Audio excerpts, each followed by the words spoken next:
Hello, Fiona. Hello, how are you? I'm very well. I've got a new tea. Well, it's not exactly new, but it's the first time I've had it in our chats. It's Uh-huh. Mediterranean orange from Oldie. From Ali. Oh, okay. I've got, where have I put it? It's not a new tea, but it's a new mug. No.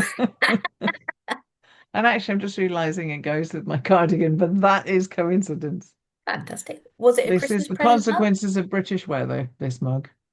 Getting caught in the rain and going into a shop to get out of the rain. It was sales, chatting to the assistant, and ended up buying the last remaining mug because she knocked off 20% extra for Awesome. me. I didn't get a name, otherwise I'd say thank you.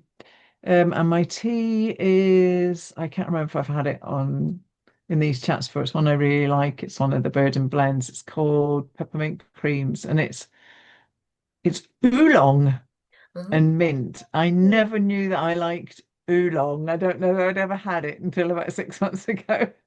That's what this is. And New it's one favorite. of those nice end of the day, calming sort of Oh. teas. So cheers. Yes, indeed. So we I was going to say, speaking of the end of the day, what do students do at the end of the day? Their homework. yeah, Or quite often, as in the case with my students, about an hour before the lesson. And this oh is the yeah, adults, this is not only the teenagers.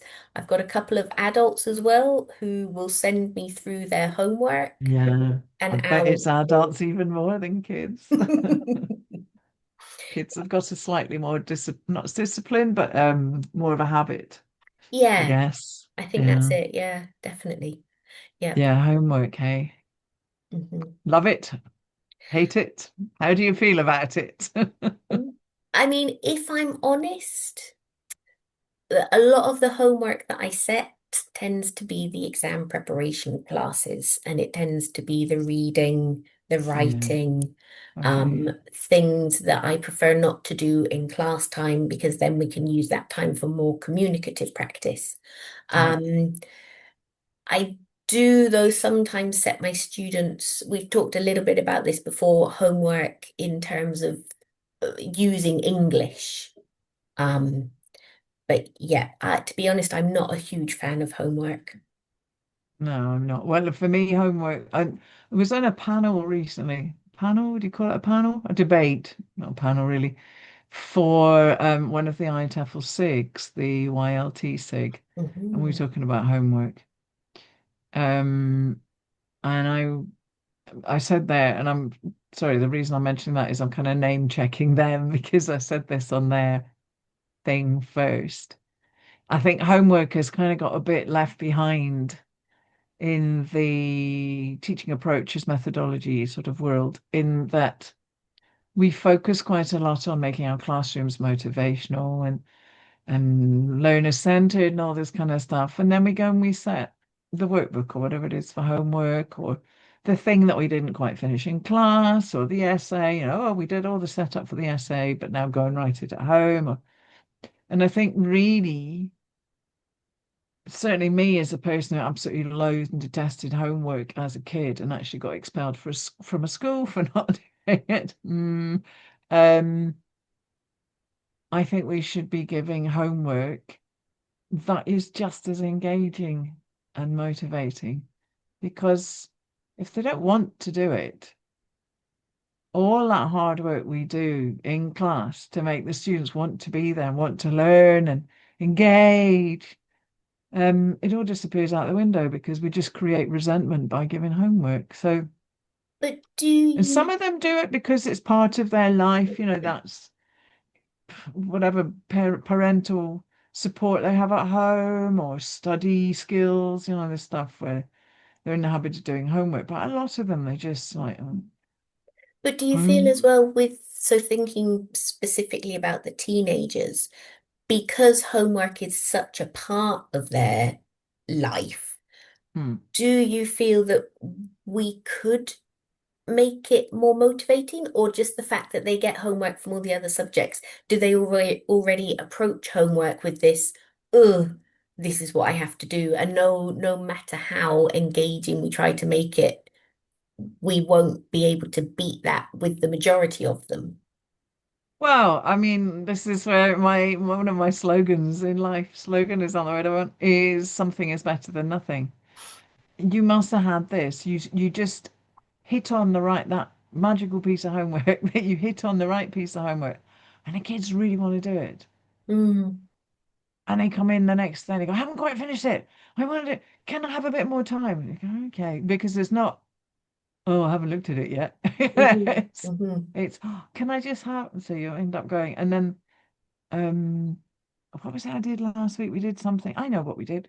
We did, I do a class that I call Selling the Unsellable because we do a lot of work on business English marketing and all that stuff. And so it kind of clearly sounds we teach them other skills, other business related skills, and teach English through that. So I do a lot of stuff on marketing and stuff.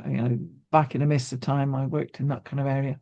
Um, and then we look at the language of marketing. But we did the first project last week, and it was to they were in two groups. And they have these products that actually do exist in the real world but don't sell very well. And we were analyzing them. Why don't they sell very well? What would you need to do if you were to be a consultant and go into these companies? What would you suggest? And then so they work on the logo and the name and the colors and the branding and the whole lot. And then they pitch their idea. And I had said to them, don't worry, you've got the whole of whatever morning it was to do it. And then I'll give you about another 30 minutes to just rehearse your pitch and then we'll do it. And it was my class and the other class were like, um, one to half my group had the two classes had the same two products basically. hmm So they're in separate rooms. So they didn't know what the other group with their product was doing. And then we didn't compete, but they compared the decisions that they'd taken and how they'd approached it. And we had a good discussion afterwards. Anyway, very long story, not so short. Sorry. Um, I didn't set any homework. They came in the next day, having spent time getting because they knew they were going to pitch this to the other group, and that was like, and the hmm other group is the stronger group.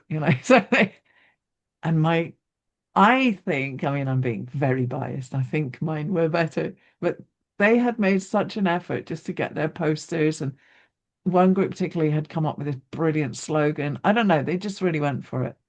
So hmm that's an example for me of just somehow magically finding something. But it kind of leads me to know what kind of thing they'll do. They didn't have to write very much, but they had to think a lot. hmm hmm And they prepared these posters, which is pretty basic. They weren't like canvas or stuff. It was, felt pen, 3 word slogan or whatever. But they'd done quite a lot of thinking, um, and not in the sense that they had to write scripts either, because they knew it was going mm to be Q&A. But yeah, I think they'd sat around and talked a lot, and then thought how they could say that in English, and it was really, really good. And the hmm other group clearly had done something similar, less work on the posters perhaps, but the language they had. And I think that sort of homework is brilliant because it keeps them really engaged as well, and they feel like they've achieved something. But gap fills, workbook exercises, all that stuff. Yeah. How is that going to motivate? I don't know. I mean, I think sometimes as well, I will make it clear, like when I do give them those controlled practice activities, that it's just, put the right preposition in these sentences.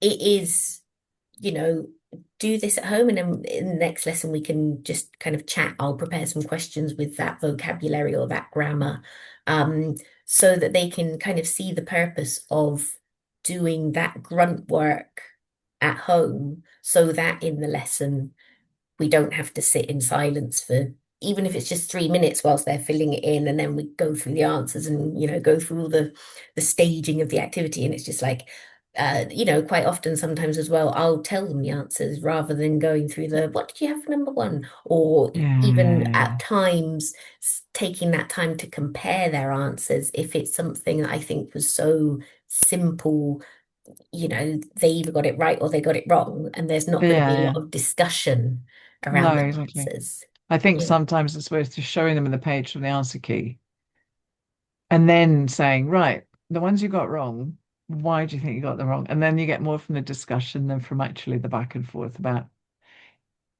Felipe at number one, please, this sort of stuff. yeah, exactly. Unless I want to do um, phonology pronunciation, because sometimes correcting grammar exercises, you can get them doing the sentence stress and get them Hmm. wrapping their answers.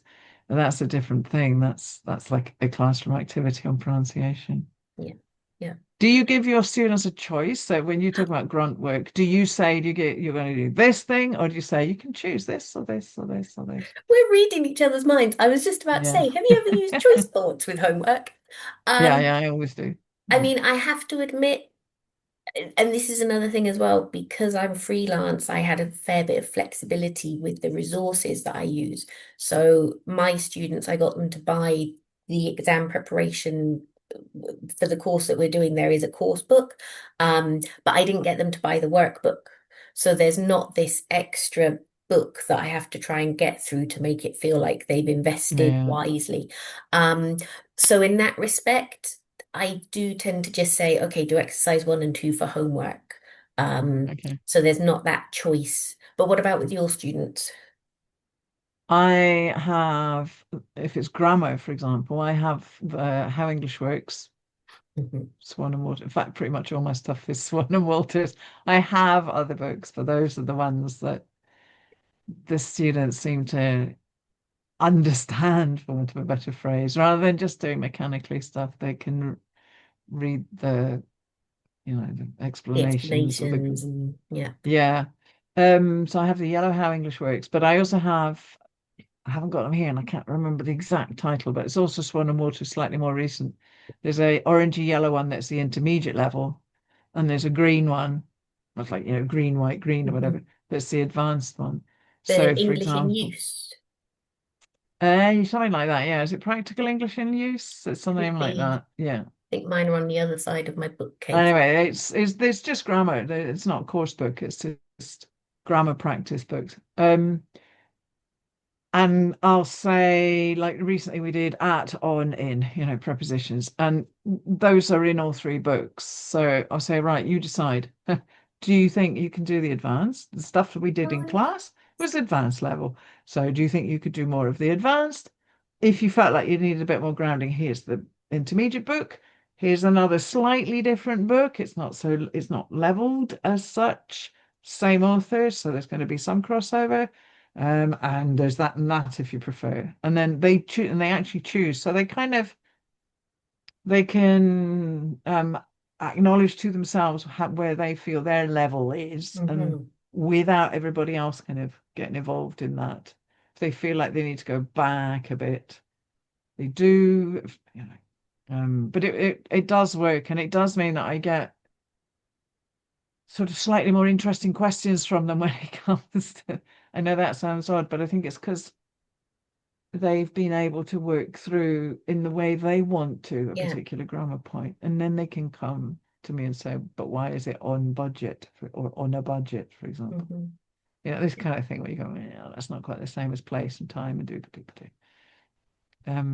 Seems to be working, seems to be motivating them.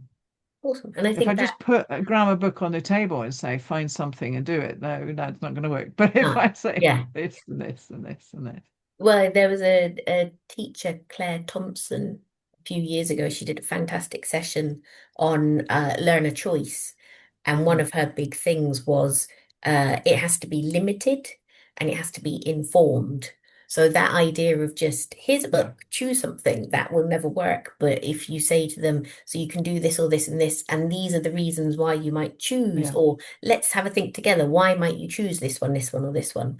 Um, so yeah, making that choice more informed But than just, I'll do that. that's how our brain works anyway. If we have to take decisions between too much stuff, um, the decision center, the caudate nucleus, just kind of shuts down. It's like too big a challenge. Whereas if it's like when you get a tight brief. Hmm. I'm going to be careful how I say that. Or like when I write short fiction, we get prompts. It's kind of easier to get the creative, the limitations actually allow the Yeah. creativity to Yeah. flourish. A bit like a bonsai in a sense, you prune your bonsai and it grows better. And going back to Um, your marketing, they did a study as well, offering people choice in a supermarket, and mm, fewer choices resulted in better outcomes because, like you say, too much choice, people are just yeah, overwhelmed. it's like when you go to a restaurant, if it's got a 16-page menu, you don't go back because it's too stressful.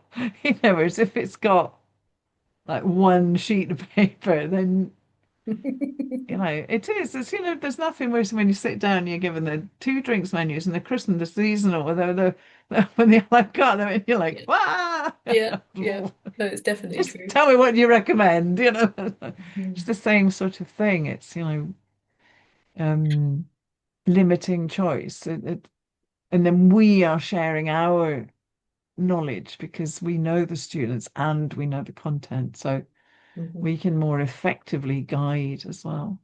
And going linking to what you said there about what do you recommend?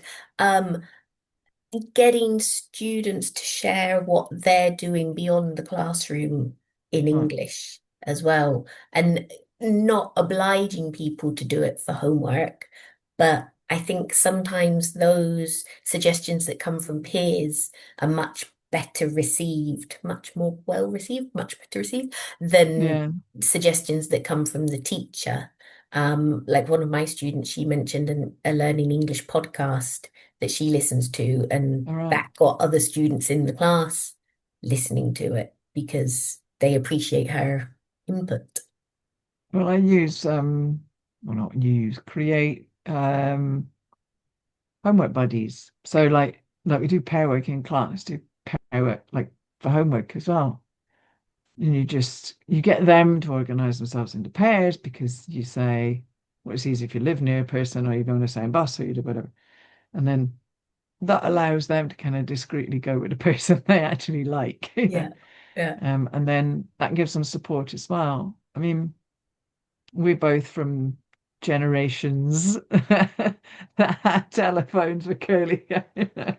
And I remember spending hours on the phone discussing homework with my classmates, my friends. Hmm. I lived out in the countryside, so I couldn't do stuff on the bus on the way home with them. Um, but I think homework buddies helps as well because the other thing is we send our students home to do homework alone, and all of a sudden there's no teacher, there's no friend, there's nobody there. Yeah, There yeah. might be parents who can speak English, but most of the time there's not. Yeah, yeah, no, It's that's a like good me as point. a parent having to help my kids with their maths homework in Spanish, which has got different Hmm. systems for doing division or whatever. And that would, in a sense, put my kids at a disadvantage. Hmm. So I think homework buddies is Yeah. a good system as well And if as well you're as in a somebody regular who was classroom. in the lesson, it's great for the person if they were in the lesson, they know they were following Mm. hopefully the same lesson as that person. But then as well, if it's somebody who missed a lesson, having a Yeah. homework buddy and being able to catch them Well, up. exactly. Yeah, I've got Yeah, that situation in my class this week. Somebody was off sick last week. I just realised. yeah. But yeah, no, I think homework buddies. There's so much we can do with homework, and I think because many of us have got very negative memories of homework, um, we'll tend to go, oh, God, homework. Oh no, we're not going to say homework. But Mm, but if we are careful, I do a lot of singing homework. I get mine to learn. We got mine in Japanese. They had to learn Let It Go from Frozen. mhm. They had to learn Rama Lama Ding Dong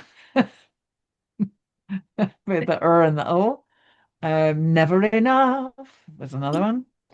And then we had sing off. So set one group one song, one group another song, and we have a sing off in the class. They have the 12 days of Christmas at Christmas. Singing homework is good for sentence stress. It's good for pronunciation. It's good for self-confidence as well. Yeah. So, there's all kinds of stuff we can do. Yeah, We can yeah. do the magic. And I think we probably will be back with more. Every episode, we're like, we'll be back with more on this I because so far we're know. only just scratching the surface.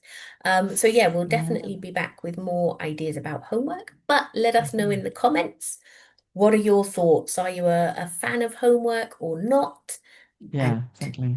don't forget to like and subscribe as well. And if you enjoy these conversations, tell your friends. Yes, very good. And have a couple with your friends and discuss the Oh, yeah, conversation further. yeah, yeah. Fabulous. See you again next See you week. next week.